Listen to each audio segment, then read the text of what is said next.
My name is JP Gervais. I'm a senior ag economist at Farm Credit Canada. My role at FCC is to provide economic analysis to help our customers understand the drivers of agri-food markets, as well as to drive good business strategy at FCC.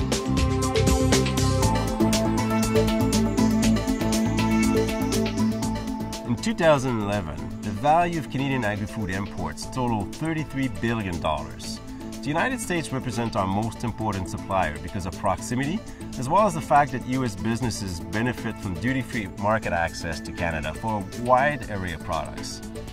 Canadian agri-food imports from the U.S. went from $13 billion in value in 2001 to $19 billion in 2011. But over the last 10 years, the United States' importance in terms of being a supplier of agri-food products actually declined. It went from 62% of total Canadian agri-food imports to 58% over the last 10 years.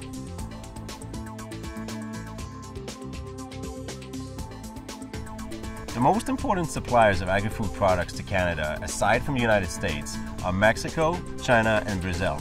If we group all European countries together, then the European Union comes in second place with a market share of 11%. There's been very little change in the top suppliers of agri-food products over the last 10 years. Some countries were able to grow their exports to Canada. That's the case of India, for example.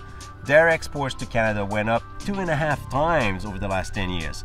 But overall, their exports to Canada still represent a small share compared to other countries.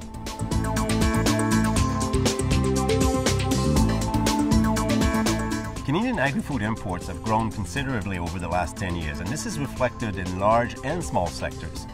In the case of the pork sector, pork imports into Canada went up by 156% over the last 10 years, mainly because of a stronger Canadian dollar.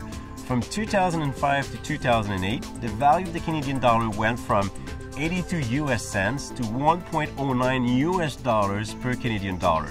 And that made it easier for U.S. businesses to sell their pork meat into Canada. Aside from a brief period during the financial crisis of 2008 and 2009, our dollar has remained quite strong. Another example is Canadian imports of pulse crops. They represent a fairly small share of total Canadian imports of agri-food products, less than 1%. But imports of pulse crops grew by 85% in value over the last 10 years. The one thing that is really interesting to note is that at the same time as our imports were growing, we were able to grow our exports. Exports of lentils have quadrupled in value over the last 10 years. And it's not unusual to see both import and export of the same product. That can be for a number of different reasons. Sometimes you import a product to further process it and re-export it, or you can import and export a product of the same family but with different specifications to meet the different requirements of buyers here in Canada and elsewhere.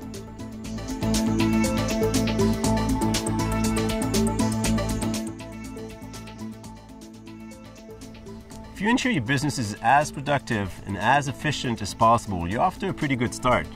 Canadian agribusinesses and agricultural producers do not have control over things such as the value of the Canadian dollar or the progress of free trade negotiations. So it is important to continue to find efficiencies and productivity gains to remain as competitive as you can be in the global marketplace.